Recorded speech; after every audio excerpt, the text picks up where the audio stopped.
Estamos ante una de las afirmaciones fundamentales para nuestro asunto y es: no puede haber espiritualidad y el calificativo del Santo Padre es auténtica.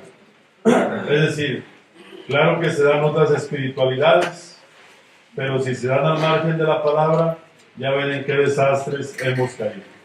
Lo van a constatar todavía más mañana, cuando veamos qué tipo de espiritualidad hay que ir construyendo a partir del reino. Ayer yo les comentaba, nosotros desde ciertas maneras de entender la espiritualidad, para nosotros salvarnos es escaparse de él, y para la espiritualidad del reino es involucrarse en él. Cambian totalmente las cosas. Para una espiritualidad fuera al margen del reino, lo que cuenta es Dios es santo. Y se nos olvida que Jesús modificó el texto del Deuteronomio en Lucas, y en Lucas dice: sean misericordiosos, porque generalmente la santidad se entiende como ponerse aparte de él, y la misericordia siempre es involucrarse y solidarizarse con. Bueno, pero ya es suficiente por hoy. Fíjense, ustedes y yo queremos partir de la palabra. Este es el puntito número 2 que caen ahí. Lo otro lo vamos a retomar después, si fuera necesario, si no, no es necesario. La palabra de Dios es una sinfonía en varias voces. Ustedes y yo no somos la comunidad del libro, somos la comunidad de ¿qué? De la palabra. Si somos la comunidad de la palabra, la espiritualidad que ideamos, que busquemos, no tiene que ser espiritualidad biblista o biblicista o solamente desde la Biblia, debe ser desde la palabra de Dios. Por eso es importante considerar esto.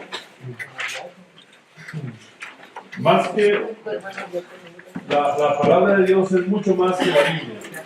Y si uno lee la Biblia sin tomar en cuenta la palabra de Dios, uno no puede interpretar la Biblia. De hecho, el atorón que ustedes sienten cuando leemos los textos bíblicos y uno les cae mal porque uno dice: ¿cómo se le ocurre al Padre? A mí no se me ocurre. Es porque nos hemos habituado a leer la Biblia por la Biblia en sí misma y se nos ha olvidado que estamos no solamente con la capacidad, sino con la responsabilidad de buscar en nuevos sentidos. Por eso la Verbum Domini tiene un acierto grandísimo cuando dice que la espiritualidad no debe ser, no dice, para que sea auténtica debe estar basada en la Biblia. Para que sea auténtica debe estar basada en la palabra de Dios. Porque solamente podemos leer en clave genuinamente espiritual la Sagrada Escritura si estamos atentos a las otras voces de la palabra de Dios. Una sola palabra, diferentes voces. Jesucristo, luego también las personas, sobre todo los que más sufren. La Sagrada Escritura, no pusimos Biblia, pusimos Sagrada Escritura. La tradición viva de toda la iglesia, la creación, los acontecimientos. El número 121, que nos hizo favor ahorita de leer Angélica, enseguida, como está transcrito ayer en las hojitas, supone estos otros elementos de la palabra. Estas voces deben estar interrelacionadas para que sean referentes de la espiritualidad. Nadie puede hacer una espiritualidad desde los acontecimientos. Es desde los acontecimientos con relación a las otras voces de la palabra de Dios, especialmente la voz primigenia, principal, Jesucristo, y la Sagrada Escritura. Por eso podemos decir que las voces dependen de la voz principal, Jesucristo. De ahí la consecuencia, nuestra espiritualidad o es, voy a decir una aparente aberración, o es cristiana o no es cristiana, porque no tiene nada que ver con Jesús, pues. Tenemos espiritualidades paganizadas. Les voy a dar un ejemplo. ¿Vale usted de quién es fan? No, ¿cómo de quién? Sí, ¿qué santo? ¿A qué santo le va usted? ¿Se han fijado cómo se adquieren las advocaciones? Es decir, cómo se buscan las advocaciones. No, padre, San Fulano es el patrono de tales cosas. Es más milagroso que San Fulano para tales cosas. Es casi una copia del mundo religioso pagano del siglo I romano.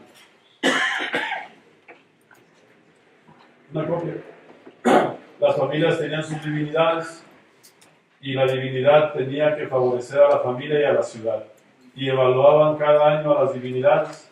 Si no los había protegido como habían quedado, entre comillas, habían acordado, cambiaban la divinidad porque no les había funcionado. Es más o menos lo que nosotros tenemos acá. ¿Algo puedes pagar? ¿Cómo ven? Ya me estoy pasando de horas para pagar. Yo tengo unos sobrinos que los pagamos. Están chiquitos y dicen, vamos a ver a Diosito. Y un día los llevaron a la catedral y salieron llorando y enojados. Son patitos, están chiquitos. Ese Diosito no nos gusta. Y les dije, ¿por qué? Les gusta más el de la parroquia de los franciscanos. Porque allá hay nieves a la salida y juegos. Y hermano, están despagando estos chamacos. Están chiquitos. Un día les tocó 3 misas seguidas y al siguiente día no querían ir a misa. Y me dijeron, no queremos ir a ver a Diosito. Le digo, y están en su derecho. Ya 3 veces era demasiado, ¿no, pobres niños? Sí, no me van a ser tan crueles. Ellos no tienen los mismos pecados que ustedes y yo. Sí. Ellos son inocentes. De verdad, donde no hay que hacer Dios a la religión, ¿por qué enseñamos? ¿No les llama la atención que casi todos los que estudian en colegios religiosos no quieren saber nada de nosotros? Algo hay. Así es la vida, muchachos. Estas voces dependen de la voz principal. Fíjense que esta variedad de voces no solamente permiten la constatación de la diversidad de voces, piden otra manera de escuchar. Nosotros estamos habituados a escuchar solamente de un modo, pero la diversidad de voces pide que nos habituemos a escuchar palpando, a escuchar leyendo, a que tengamos más apertura de escucha. Quizás hemos hablado demasiado. Eduardo Galeano dice que cuando nos dijeron que teníamos todas las respuestas, cambiaron las preguntas. Ustedes y yo hemos sido formados para dar respuestas y nos faltó que nos prepararan para escuchar preguntas. De hecho, pensamos que tenemos todas las respuestas. Oigan, pues así no se puede evangelizar y así no se puede tener espiritualidad. Un elemento fundamental de la fe es dudar, preguntarse. Si alguien no ha dudado nunca y no se ha hecho preguntas serias, piénsele bien, a lo mejor no tiene fe.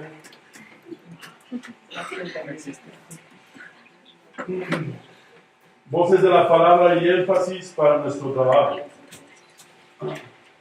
De la voz Jesucristo, no nos debemos conformar con escuchar lo que siempre se nos ha dicho o siempre hemos insinuado o imaginado. De la voz Jesucristo, es urgente recuperar su proyecto del reino de Dios. Pregunta, ¿Jesucristo habló de Dios o del reino de Dios principalmente? ¿Y cuál es nuestro empeño? Que la gente sepa quién es Dios, que los metemos en un problemón.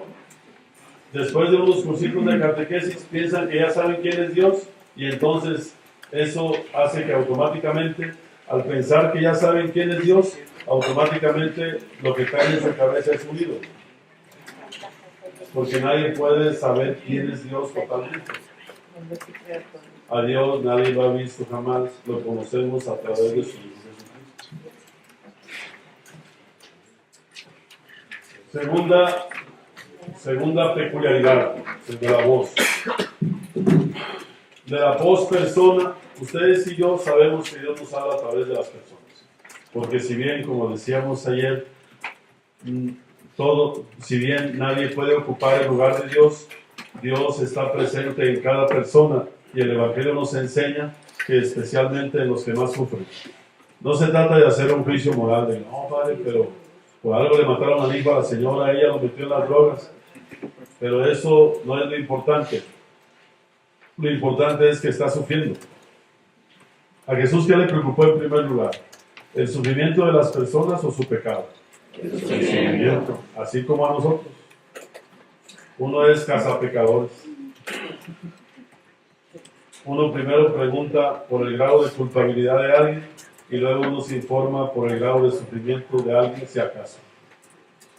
A Jesús le preocupó en primer lugar el sufrimiento. no significa que fuera indiferente a las causas reales del pecado o del mal, pero Jesús sabía que la única manera o principal manera de entrar en contacto con las personas era a través de su sufrimiento, no a través del señalamiento de su culpabilidad. Esto aparece, ustedes lo saben, en el Evangelio de Juan. Le preguntan a Jesús, ¿quién pecó, él o sus padres?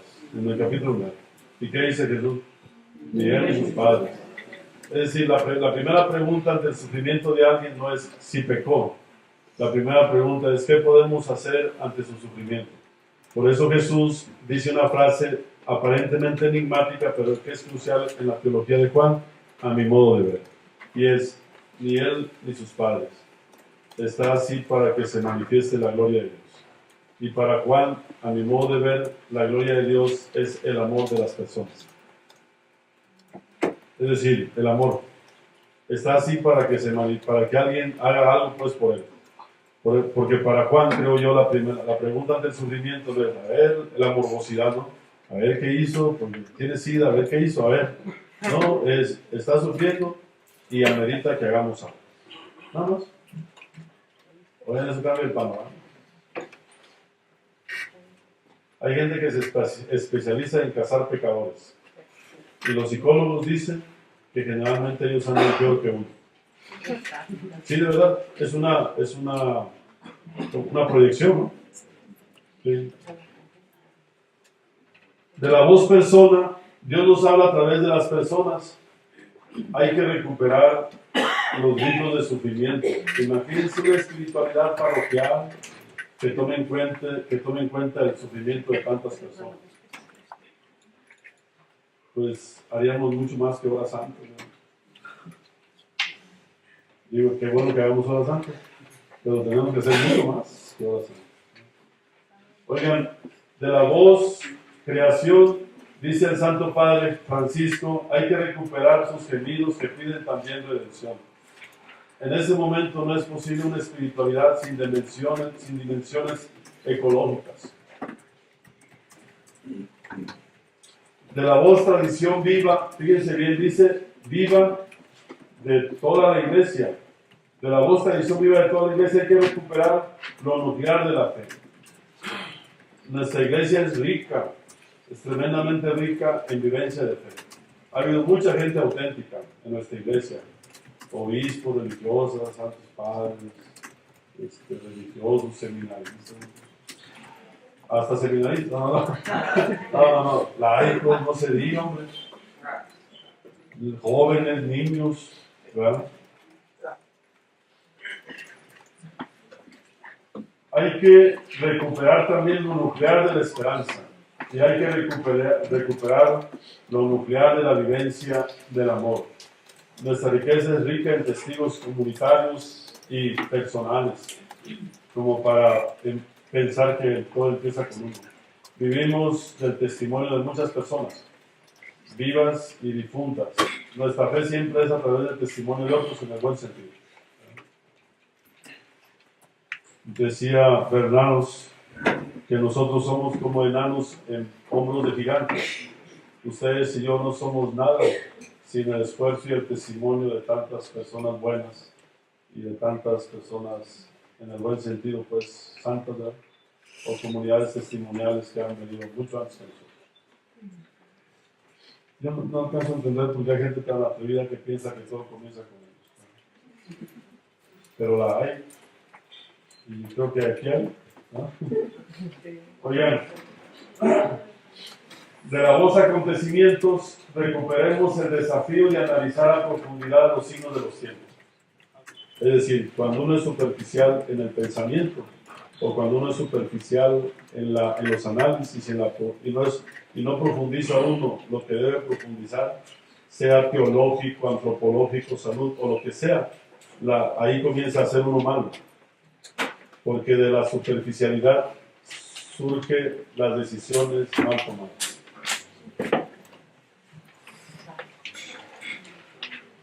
¿Qué? ¿Se me queda bien? ¿No están de acuerdo con eso? ¿Qué? Es decir, la maldad no comienza cuando uno empieza a hacer el mal. Detrás de la maldad está una actitud de superficialidad y mediocridad. Sí, es eso. Oigan, de la voz de Dios en los signos de los tiempos, hay que recuperar el desafío de analizar a profundidad lo que está pasando. Lo que está pasando afecta la vida de muchas personas y comunidades, incluida la nuestra. Hay que asumir la responsabilidad de ser analíticos. No se puede tomarlo del INEGI. Ellos analizan de manera, el INEGI pues para los extranjeros es el instituto que analiza según eso, ¿no? Vean los análisis que hacen los economistas y los del Banco de México o de otras partes. Para ellos la cosa va bien. Para nosotros sabemos que la cosa está mal. Nosotros tenemos, miren, en tiempo de Jesús hay una realidad desde la perspectiva sociológica, y es lo que sucede evidencia a las personas y a las instituciones. Lo que sucede en nuestro entorno dice qué tipo de personas hay y dice qué tipo de instituciones. Luego, si alguna institución o grupo de personas o persona individualmente acepta el desafío, se pregunta ¿qué tengo que hacer o qué tenemos que hacer ante esta realidad? Lo valioso de los evangelios es que presentan un mundo en una crisis tremenda en todos los aspectos, y esa realidad desafiaba a los fariseos, a los escribas, a los herodianos, a Jesús y a los discípulos. Y el único que aceptó asumir el desafío, ¿quién fue? Jesús. Y los discípulos ni crean, ¿no? En Marcos andan por ningún lado los pobres. Anda caminando mejor que un discípulo el ciego de Jericó que Santiago y Juan. De verdad. En Marcos tenemos una presentación de los discípulos para que hagamos para que hagamos lo que hace el ciego, pero no hagamos lo que ellos hacen. Santiago y Juan buscan el poder. Y Jesús le pregunta a Santiago y Juan, ¿qué quieren que les conceda? Y ellos dicen, no, pues un puestecito. ¿Y qué dice el ciego? Yo nada más quiero ver. Oigan, es mejor discípulo el ciego Bartimeo que Santiago y Juan. ¿De verdad? ¿O cómo han leído los evangelios, muchachos?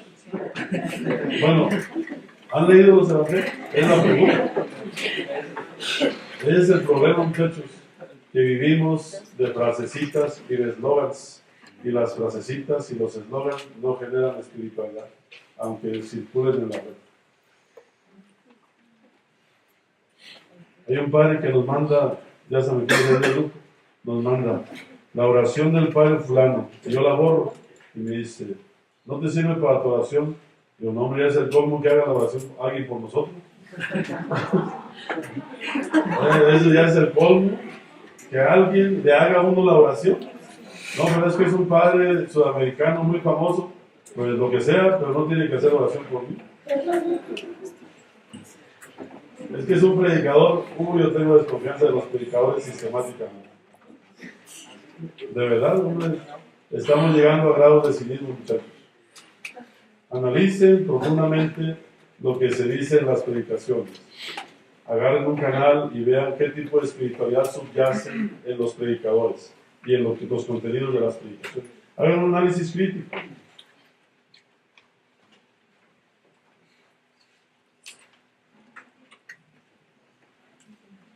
¿Cómo ven, madre? ¿Va a orar por mí, verdad? Necesitamos de la voz. Además me desanimo, pero bueno, está bien. Aquí traigo mis gramos de frustración, por si no me sale algo bien. Digo, padre, échale otros 100 gramos porque por si sucede algo con las madres. Oigan, de la voz de acontecimientos hay que ser rigurosos en nuestros análisis, pero riguroso significa fuera y dentro. Hay que ser rigurosos con la problemática de fuera y hay que ser rigurosos con la problemática de dentro. Oigan, de la voz Sagrada Escritura, y aquí la vamos a dejar, porque aquí vamos a pasar al siguiente momento, después de comer. Y es, si nosotros queremos que la palabra, que la espiritualidad sea seria, auténtica, dice el Papa, hay que cuidar la palabra. Pero hay una palabra privilegiada porque se puso por escrito, por inspiración de Dios, etcétera, del Espíritu, y es la palabra escrita. Pero no cualquier acercamiento a la palabra sirve para sacar espiritualidad. Se necesita, a mi modo de ver, y creo que es correcto, es esto. Nosotros hemos hecho interpretaciones creyentes, pero no ha salido espiritualidad porque ha faltado que hagamos interpretaciones y lecturas creíbles de la Biblia. ¿Cómo ven? Luego, nosotros hemos hecho lecturas precisas, pero no han servido para la espiritualidad porque ha faltado lo relevante de las interpretaciones. Y tercer elemento, hemos hecho lecturas correctas, pero poco significativas. Hay que agregarle lo significativo a las interpretaciones para que la palabra sea fuente de espiritualidad. Si no, no salimos de lo mismo, muchachos. Y yo le decía anoche a un amigo con el que cenamos en la universidad, le decía que a un padre, nos salvamos, somos vecinos de cuarto. ¿De dónde viene? No, pues de hacer sufrir a unas pobres personas. Yo también pienso que la mayoría de ustedes como que no le va a caer 20 de este planteamiento, pero digo, bueno, pues la obligación de uno es plantearlo. Y le decía a este amigo, lo único que puede salvar a nuestra iglesia de la catástrofe es el Evangelio. Es lo único. Ahorita estamos en un momento de crisis que si no lo alcanzamos a superar, la pregunta es la siguiente. ¿Qué pasa con un grupo que no le transmite a la siguiente generación sus convicciones, sus valores de manera convincente? Desaparece. Estamos más o menos en ese momento. Pienso que estamos en un momento crucial de sobrevivencia del cristianismo. Un sociólogo canadiense dice, si un grupo religioso no es capaz de transmitir convincentemente sus valores y principios que le dan sentido e identidad a ellos como grupo, a la siguiente generación, el grupo muere. Estamos a punto de eso. La falta de vocaciones no me digan que es un problema sencillo. La desbandada de gente que se está yendo de la iglesia no me digan que es un problema sencillo. El resentimiento que se está acumulando contra nosotros no me digan que es un problema sencillo.